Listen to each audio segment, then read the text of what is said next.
It was 20 years back that the Santro debuted in the Indian market and went on to have a significant impact on Indian motoring history and went on to become one of the best-selling cars ever. But the car production went out in 2014, and as you all know it, the Santro is back again. However, it's not going to be easy for the new Santro because the Santro will have to fill in the shoes of its predecessor, which was a grand success. Now, is the new Santro up to the job of reclaiming that position? Well, that's what we are going to find out on the show today. Now, in terms of design, the new Santro is pretty similar to the old Santro. Now, the reason I say that is because if you look at the front, just like the old Santro, it has a bit of quirkiness to the design. It is not a design which will instantly connect with every person. Now what you see here is a modern and a fresh design. You've got this angular grille here. It's a wide grille. It just accentuates the width of the vehicle, which in fact is the fact that it is wider than the older Santro. It is also longer and a little shorter, which gives it a very good stand. Now adding to the looks at the front are these headlamps, which are pretty similar to what you find on the Grand i10, slightly different shape. And you've got these fog lamps sitting right underneath the headlamp. Now once you move to the side of the new Santro, what you find is the same sharp design following through. Now you have this very interesting line here, which pretty much resembles the ear of an elephant. And of course there is a lot of inspiration from the elephant in this car, which we will talk about later once we go inside the cabin. In addition, you've got these 14-inch wheels. Now a slight disappointment here is that there is no option of an alloy wheel even on the top variants, and having the option of an alloy wheel would have been a nice touch for a lot of buyers. Now unlike the quirky front, the rear of the new Santro is much more conventional and is very good looking. What you have here is a bumper with black insert, gives it a modern look, makes it stand out different from many other cars in the segment, and the overall proportion also matches the entire design. So if you talk about the exterior looks, the Santro definitely manages a stance which is very different from any other car in this segment. It brings a lot of freshness to the segment, and that is precisely what one would expect from the Santro in its new avatar. Now for a car that's going to be used for a lot of buyers as a primary family mover, boot space is a very important aspect, and the Santro has got a good amount of it. As you can see right now, we've got all of our camera equipment and our bags. It's carrying a total of 4 bags inside the boot, and I can still put in a lot more things in here.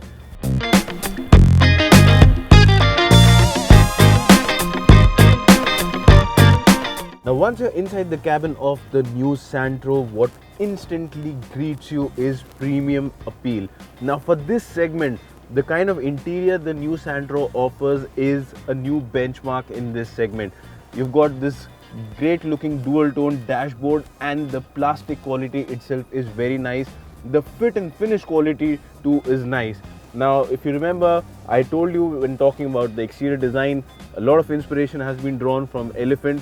The same theme has been carried forward here. If you look at the center console, it resembles the face of an elephant when you view it up front. You've got this chrome outlining a metal finish, a bezel around the infotainment system. The infotainment system itself, it's a 7-inch touch screen which comes with Android Auto and Apple CarPlay connectivity. So all your connectivity issues are completely taken care of. Moving further down, you've got these air conditioning controls, and you also have a USB and a 12-volt charging socket. If you talk about space, well, a lot of space has been created smartly. So you have this cavity here, you can place your phone, your wallet here. You also have this place here, you can place your sunglasses or any other thing here. And of course there's this glove box, and it's quite spacious, so you can put in a lot more than just your car documents. If you talk about the door pockets, for a car of this size, it's got a generous space. You can easily plonk in a couple of bottles, not just one. And you've also got some space here, wherein of course there's the Swatch can. You can easily also place in some more small stuff here. So if you talk about smart storage, that is really been taken care of very nicely in the new Santro. Now if you talk about the steering, well, it comes with steering controls. You can control your telephone and of course the infotainment system, that is your music, through these buttons here. And the instrument cluster, what you have is a tachometer and a speedometer, which is analog. You also have a small digital display which gives you information such as your fuel level, your distance to go, your average fuel efficiency, odometer, trip meter, and a lot more. Now one good thing about the new Santro is the seat. Now if you talk about the seat, well, of course it's got a good amount of cushioning, but what I really like about the seat is the side support. Now for a car in this price bracket, the side support is better than anything else out there in the market right now. Now following the modern and the premium touch, another highlight of the cabin is the AC vent. Now if you look at these vents, they've got a very premium and upmarket look. It resembles the look of an aircraft propeller, and this is something you would see only on a lot of high-end cars. Beyond this, if you talk about the fitment quality, well, nothing in the cabin gives you a flimsy feel. Everything feels solidly built and as if it would last for years. Now while I've told you what's good about the cabin of the new Santro, there are a few shortcomings too. Now one to start with is there is no dead pedal, and that is something which would have been really welcome and would have made long drives very convenient. Beyond that, the window controls, the power window controls have now moved into the center console here. Now, of course, this saves cost, but ergonomically speaking, it's a little convenient. Having them here is the right place.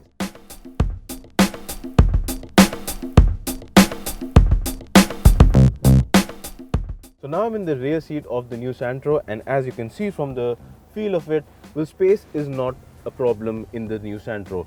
Now I've got the driver's seat adjusted to my driving preference. My height for reference is 5 feet 8 inches and I've got a lot of leg room to spare.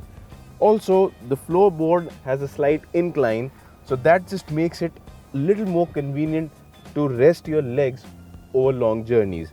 If I talk about the seat itself, well, it's got a great amount of under thigh support. So in terms of seat, well, of course the backrest angle too is good, and one of the highlights is that there is no hump in the middle of the seat.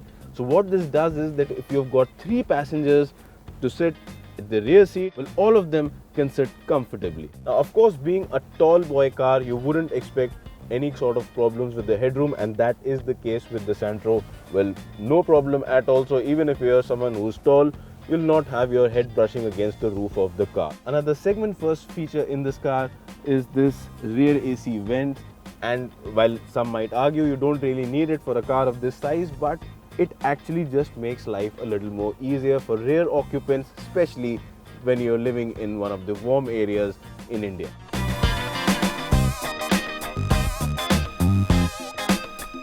If I have to talk about the powertrain, the engine itself, what you get is a very refined 1.1 litre 4-cylinder unit that produces a maximum power of 69 PS and a torque of 99 Nm.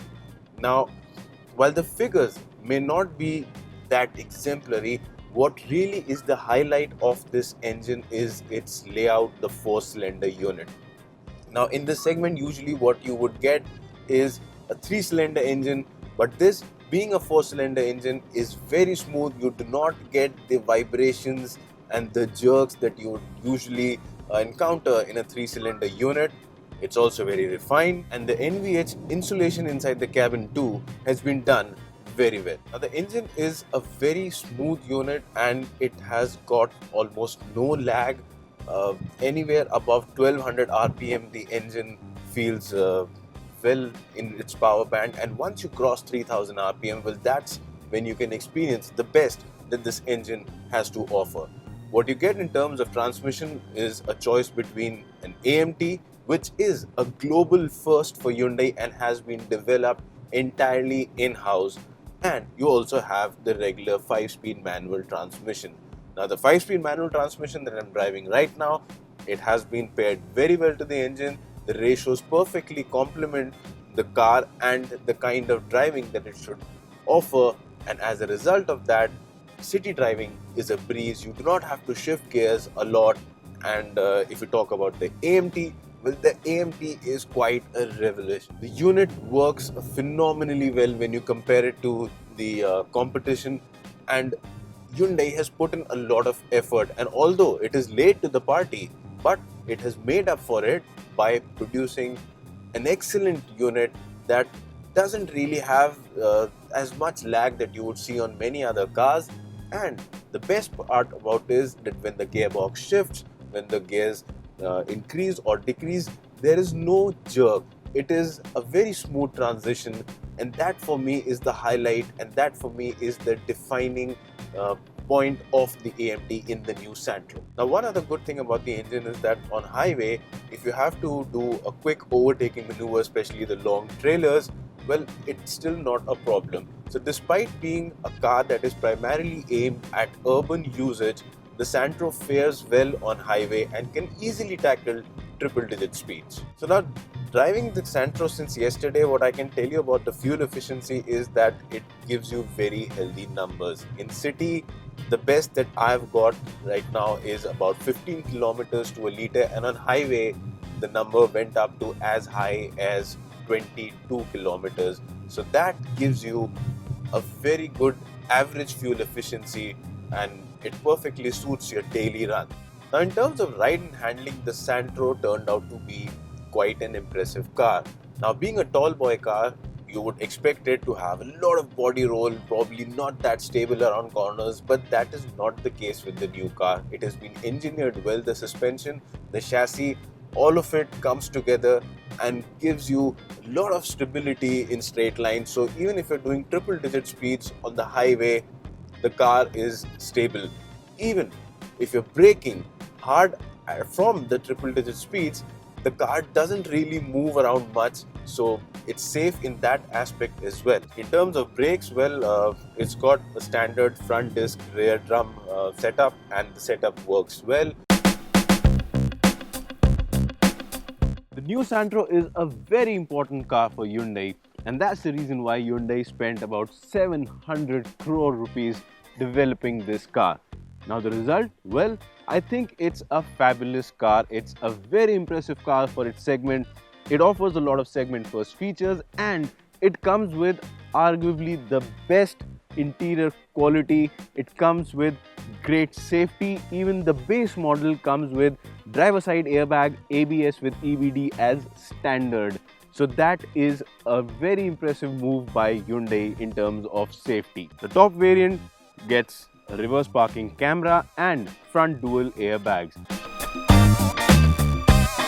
Now the new Santro operates in a very price sensitive segment, and that's the reason why Hyundai has been very careful in terms of pricing. Now the prices of the new Santro that you can see at the bottom of the screen right now, well, these are reserved only for the first 50,000 buyers, after which of course the price would be revised soon. Now if you talk about the value for money quotient of the Santro in terms of all its variants, I think it's optimum. All the variants are packaged nicely. They offer a nice set of features. They offer good safety. Overall, the car has good drivability. It is great to use around for urban usage, and it offers a lot of segment first features and space too.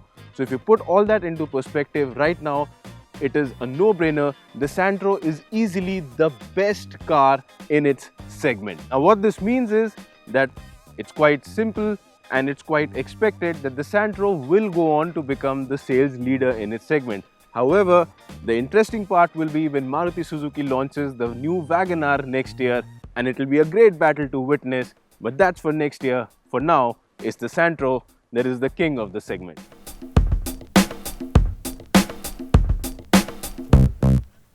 If you like this video, please hit that subscribe button and do share it as well. For anything else from the world of wheels, please log on to www.expressdrives.com. Till the next time we meet again, please obey all traffic rules, wear your seatbelt and a helmet while riding a two-wheeler.